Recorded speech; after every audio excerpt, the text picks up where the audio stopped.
Even Chandrababu Naidu కూడా తక్కువ అంచనా వేయొద్దు అని అన్నాడు జగన్ ఈ సినిమాలో. ఎవరిని కించపరచడం కానీ అవమానించడం కానీ ఇంకోటి ఏవీ లేదు, సాఫ్ట్ గా కూల్ గా సాగిందంట. ఏ నెగిటివ్ దాంట్లో చూపిస్తే దీంట్లో ఏ నెగిటివ్ చూపించలేదు. జగనే స్వయంగా అంటాడు చంద్రబాబు నాయుడుతో మనం ఎదుర్కోబోతున్నాం రాజకీయాల్లో, ఎలక్షన్లో 2014లో తక్కువ అంచనా వేయొద్దు అని అంటాడు. డైలాగ్స్ అసలు అభివాదం చేసే స్టైల్ జీవా గారి అయితే యాజ్ ఇట్ ఈస్ దింపేశాడండి జగన్మోహన్ రెడ్డి గారు. జై జగన్, జై జగన్, జోహార్ వైఎస్ఆర్ లేదు. ఎవరిని ఇక్కడ విమర్శించారు. పవన్ కళ్యాణ్ గారి క్యారెక్టర్ లేదు. అతను కూడా చాలా మంచి వ్యక్తి. పవన్ కళ్యాణ్ కూడా ఎక్కడ లేదు, అటువంటి క్యారెక్టరే లేదు. ఇంకా అతను చనిపోయిన దగ్గర నుండి స్టార్ట్ చేశారండి మన రాజశేఖర రెడ్డి గారు. మళ్ళీ కూడా వస్తారు, అట్లా అంతా బాగా చేశారండి. ఏం చేసేది విజయంతో ఏం చేశాడు. అన్ని బాగున్నాయి, అన్ని సీన్స్ బాగున్నాయి. మీరు ఖచ్చితంగా ఎవ్రీ సెకండ్ ఎవ్రీ మినిట్ బాగా ఎంజాయ్ చేస్తారు. సారీ, చాలా బాగుంది అసలు, next level. Very nice, very nice, very nice. అందరూ బాగా ఎంజాయ్ చేయొచ్చు ఈ మూవీని. బాగా ఇంకా ఎక్కువ హిట్ అవుతుంది. జగన్ గారిని జగన్ గారి లాగానే చూపించారు అన్నమాట. రాజశేఖర రెడ్డి కొడుకు ఎట్టుంటాడో జగన్ ఈ సినిమాలో చూస్తే తెలుస్తుంది. గమనించండి, ఈ విషయంలో నేను చెప్పుకోవాల్సింది ఏంటంటే శర్మిలాక్ లేదు ఇందులో. శర్మిలాక్ లేక నాకు చాలా బాధ వేసింది, కళ్ళ నీళ్ళు గారిపోయి శర్మిలాక్ లేక. కాబట్టి జగన్ గారు ఫేవర్గా తీసుకున్న సినిమా చాలా బోరింగ్గా ఉంది. సినిమా పెద్ద ఇంట్రెస్ట్గా అయితే లేదు. ఒక రకంగా చెప్పాలంటే వేగనంద రెడ్డి గారు కూడా లేదు. సో మంచి జరిగో చెడో జరిగో రాజశేఖర రెడ్డి గారు చనిపోయిన కానీ సీఎం జగన్మోహన్ రెడ్డి గారు సీఎం అయిన వరకు సినిమా చూపించుకుని జగన్మోహన్ రెడ్డి గారు ఫేవర్గా తప్ప సినిమా ఏమి లేదు. నాకైతే చాలా బోరు కొట్టింది సినిమా. ప్లస్ అయితే కనుక ఏం లేదు, సినిమా చాలా మైనస్గా ఉంది.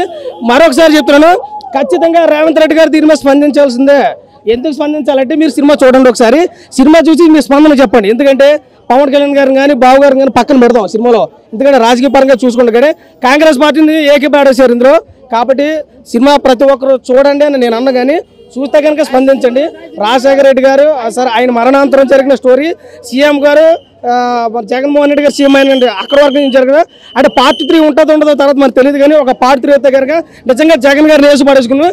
సినిమాలో ఇప్పుడున్నటువంటి పరిస్థితులను బట్టి సినిమాలో ఏదైతే కనపడలేదు. అంటే సీఎం కాకముందు జగన్ గారు ఉన్నటువంటి స్టోరీనే తీసుకున్నారు. కాబట్టి ఖచ్చితంగా రేవంత్ రెడ్డి గారు మీకు దండం పెడతాను, మీరు స్పందించండి. శర్మిలాక్ లేదు, చాలా బాధ అవుతుంది. వేగనంద రెడ్డి గారు కూడా లేరు, మాకు కూడా చాలా బాధగా ఉంది. కాబట్టి మరొకసారి అందరికీ విన్నపం చేసుకుంటాను. నేను విన్నాను, నేను ఉన్నాను అన్నాడు, కానీ సినిమాలో అంత అయితే ఏం కనపడలేదు. చాలా బోరుగా ఉంది. Thank you so much. అస్సలు బాగలేదు, ఏం లేదు. జీవా గారు పర్ఫార్మెన్స్ చేయలేదు. జీవా గారి కంటే ముందు తీసుకున్నాడు, మనోడు ఇంకా బాగా తీసుకున్నాడు, కానీ పర్ఫార్మెన్స్ అయితే లేదు. సినిమా అయితే చాలా బోరింగ్ ఉంది నాకైతే. థ్యాంక్ యూ సో అన్న. రేటింగ్ అయితే నేను 1.5 అయితే వచ్చి అంతమించి ఇవ్వడం లేదు. అందరూ చూడొచ్చు అలా, నార్మల్ ఎవరి అంటే ఒకరిని తక్కువ చేసి అలా లేదు, ఈక్వల్ గా చూపించారు. ఏం లేదు, ఓన్లీ జగన్మోహన్ రెడ్డి గారు వాళ్ళ ఫాదర్ గురించి వాళ్ళ కంప్లీట్ స్టోరీ ఉంది అంతే. పవన్ కళ్యాణ్ గురించి లేదు. చాలా బాగుంది, కానీ ఈ మూవీ మొత్తంలో ఏకైక మైనస్ పాయింట్ ఏంటంటే ఒకరిని హీరోలా చూపించడం కోసం ఒకరిని విలన్లా చూపించాల్సి వస్తుంది. జనరల్గా మూవీస్లో సినిమాటిక్ లిబర్టీ అంటారు, కానీ జగన్ని హీరోలా చూపించడంలో నాకు ఎటువంటి ప్రాబ్లం లేదు. ఎందుకంటే నేను ఏ పార్టీకి సంబంధించిన వ్యక్తిని కూడా కాదు ప్రస్తుతానికైతే. కానీ సోనియా గాంధీ గారిని విలన్లా చూపించే ప్రయత్నం అయితే చేశారు. If you can't defeat him destroy him అనే పేరుతో పోస్టర్ రిలీజ్ చేశారు, ట్రైలర్లో కూడా ఉంది. కానీ అది మూవీలో మాత్రం ఆ పార్ట్ డెస్ట్రాయ్ హిమ్ అనే పార్ట్ మ్యూట్ చేశారు. సో మూవీలో చేస్తే సరిపోదు, ఆ పోస్టర్ డిలీట్ చేయాలి, ట్రైలర్లో కూడా మ్యూట్ చేయాలి. ట్రైలర్లో ఇప్పుడు ఆల్రెడీ అప్లోడ్ చేసిన దాంట్లో మ్యూట్ చేయడం కుదరదు అంటే ట్రైలర్ డిలీట్ చేయాలి. ఇప్పుడు కూడా మూవీలో తీసేసినప్పుడు మరి మ్యూట్ చేసినప్పుడు సోషల్ మీడియాలో కూడా తీసేయాలి కదా. ఇప్పుడు కూడా లైవ్ ఇంకా వాళ్ళ ఫేస్బుక్ పేజ్లో చూశాను, ఇంకా ఉంది 3 Autumn Leaves ప్రొడక్షన్ హౌస్. నేను యాక్చువల్లీ మైవి రాఘవ్ గారిని వాట్సాప్లో కూడా మెసేజ్ పెట్టాను, వాళ్ళ ఫేస్బుక్లో కూడా మెసేజ్ పెట్టాను, వాళ్ళ ఆఫీస్ కూడా వెళ్ళి అడిగాను. మీరు సోనియా గాంధీని ఇలా వీళ్ళలా చూస్తున్నారు కదా, మీ ప్రూఫ్ ఉందా? సోనియా గాంధీ గారు ఇలా అన్నారు అని మీకు ప్రూఫ్ ఉందా? ప్రూఫ్ ఉంటే చూపించండి అని అడిగాను. అయితే ప్రూఫ్ ఏం లేదు, నా సినిమా నా ఇష్టం, మీరేం చేసుకుంటారు మీ ఇష్టం అన్నాడు.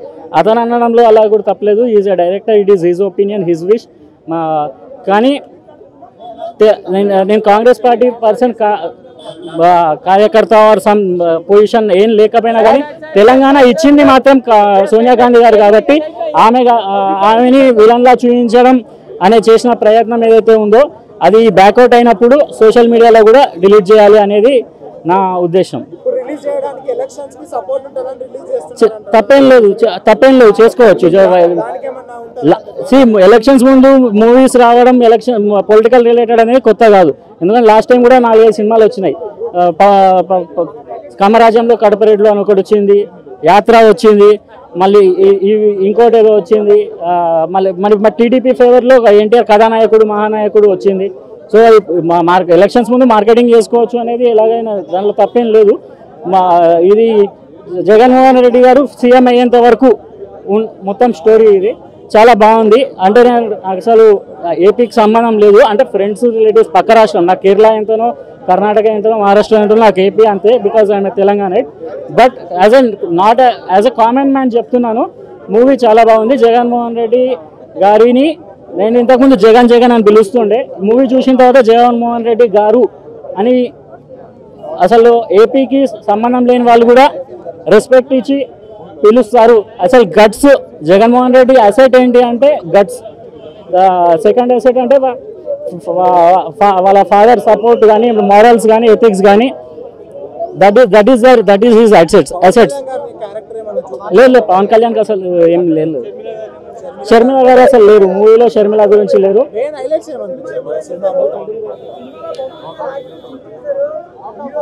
ఎలక్షన్స్ లైక్ జగన్ గారిని జైల్లో ఉన్నా కానీ హీ వాన్ ద ఎలక్షన్స్.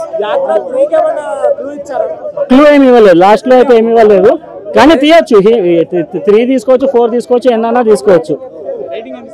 అది ఇది రేటింగ్ ఇచ్చే మూవీ కాదు, 3-4 అట్లా, ఇది కమర్షియల్ మూవీ కాదు. కాబట్టి దీనివల్ల న్యూట్రల్ ఓట్స్ ఏవైతే ఉంటాయో అట్లాంటివి మాత్రం వచ్చే ఛాన్సెస్ ఉన్నాయి. వైఎస్ఆర్ టీపీకి సిపికి న్యూట్రల్ ఓట్స్ వచ్చే ఛాన్సెస్ ఉన్నాయి. కథను కూడా చూపారు, అది ఒక్కటి బాధ అనిపించింది. బట్ మమ్ముట్టి గారి క్యారెక్టర్ కానీ జీవ క్యారెక్టర్ మాత్రం చాలా బాగుంది. వాళ్ళ బ్యాక్గ్రౌండ్ మ్యూజిక్ అంటే ఇంతకుముందు జనాలు ఏదనుకుంటున్నారో దాన్ని బట్టే తీసినారు. కొద్దిగా పాజిటివ్తో పాటు నెగిటివ్ కూడా కొద్దిగా తీసింటే, అంటే కొందరు ఏమనుకుంటే ఆ రకంగా తీసింటే బాగుండేది అనిపించింది. బట్ ఓవరాల్ అయితే దీని పరంగా అయితే కొద్దిగా జగన్ ఫ్యాన్ అయ్యే వాళ్ళు కాబట్టి, ఇంకోటి ఏంటంటే వైఎస్ఆర్సీపీ పార్టీ వాళ్ళకైతే బాగానే నచ్చుతుంది, టీడీపీ వాళ్ళకైతే నచ్చకపోవచ్చు. దీనికన్నా ఇంపాక్ట్ అయితే రాజధాని ఫైల్స్ అయితే చాలా ఇంపాక్ట్ ఉంటుంది. ఎందుకంటే అది వచ్చిన ట్రైలరే మాత్రం మామూలు ఇంపాక్ట్ చూపించలేదు. బట్ ఈ సినిమా అంత ఇంపాక్ట్ చూపిస్తుంది అంటే అంత ఇంపాక్ట్ అయితే ఎక్కువ అయితే చూపించదు. బట్ వైఎస్ఆర్ రాజశేఖర్ రెడ్డి గారిది అయితే ఫస్ట్ లో ఉండేది కొద్దిగా ఎమోషనల్ అయితే అవుతాం. ఆ ఎమోషనల్ కానీ తర్వాత జగన్ వచ్చినది కూడా కొద్దిగా అయితే నిజాలే ఉండ, అంటే ఆయనని పోయి అరెస్ట్ చేసేది అవన్నీ. ఇంకోటి తెలంగాణ గురించి కూడా కొద్దిగా చూపించింది, అంటే విడిపోతే కదా ఆ స్టేట్ లో విడిపోయేది కూడా చూపించింటే బాగుండేది అనిపించింది. కనీసం షర్మిల గారిని కొద్దిగా చూపించింటే బాగుండేదని నాకు అనిపిస్తుంది. ఎందుకంటే ఇంకా ఆమె ఇప్పుడు అక్కడ కాంగ్రెస్ లో పోటీ చేసింది కాబట్టి అక్కడైతే ప్యాట్ అయితే ఉండదు. బట్ ఇదైతే అంత ఏమైతే ప్లస్ అయితే కాదు, జగన్ కి అయితే అంత ఏమైతే లేదన్న. కాకపోతే కొద్దిగా చంద్రబాబు నాయుడు కూడా కొద్దిగా డౌన్ చేసిండు, ఆ డౌన్ చేయకుండా కరెక్ట్ ఎట్లా ఉండేది అట్లా చేస్తే బాగుంటది. సోనియా గాంధీ నిజంగా అంటే వాళ్ళు తొక్కాలనుకునేది, జగన్ తొక్కాలనుకునేది కూడా కరెక్ట్ చూపించింది. ఏంటంటే మన ఆంధ్రప్రదేశ్ని కానీ తెలంగాణ తెలుగు రాష్ట్రాలను తొక్కాలని అప్పుడు సెంట్రల్ లో ఎంతో చూసిండ్రు, అది మాత్రం బాగా చూపించింది. అదైతే నాకు బాగా అనిపించింది.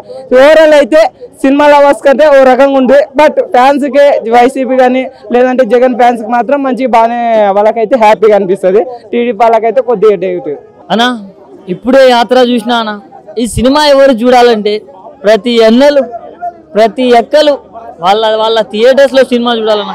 సినిమా మాత్రం చాలా బాగుందన్న. జై జగన్ అని చెప్పుకోవచ్చు అన్న. నాది తెలంగాణ అన్న, కానీ ఆంధ్ర పాలిటిక్స్ తెలీదు. కానీ సినిమా చూసినంతసేపు గూస్ బంప్స్ అన్న. నేను అంటే జగన్ గారికి ఫ్యాన్ అయిపోయానని చెప్పుకోవచ్చు. అంటే ఆ రేంజ్ లో తీశారు సినిమా అనేది. రియల్ స్టోరీయో లేక కల్పితమో తెలియదు కానీ అసలు నెక్స్ట్ లెవెల్ అని చెప్పుకోవచ్చు. సినిమా మాత్రం మాస్టర్ పీస్ అని చెప్పుకోవచ్చు. జగన్ ఫ్యాన్స్ కి వైఎస్ఆర్సీపీ ఫ్యాన్స్ కి మాత్రం హై ఫీస్ట్ అని చెప్పుకోవచ్చు. పండుగ వాతావరణం చెప్పుకోవచ్చు.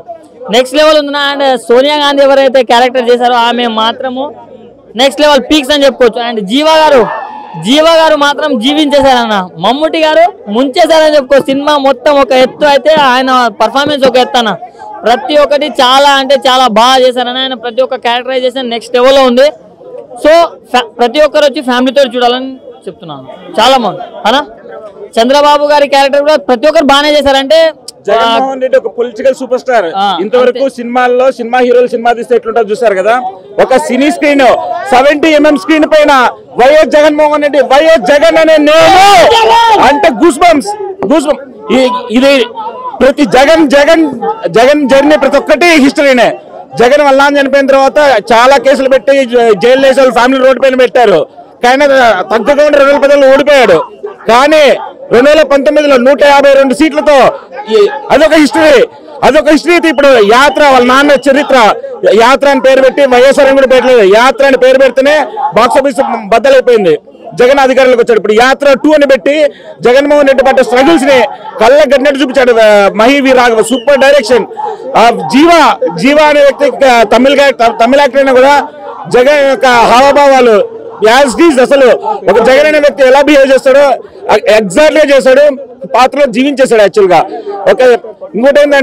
ఇంకొక హిస్టరీ ఏంటంటే ఒక పొలిటికల్ నాయకుడు ఒక సీఎం క్యాండిడేట్ ఒక బయోగ్రఫీ 70mm స్క్రీన్ పైన తీస్తే అది 70mm స్క్రీన్ లో వైఎస్ జగన్మోహన్ రెడ్డి నేను అని ప్రమాణ స్వీకారం చేస్తాడు.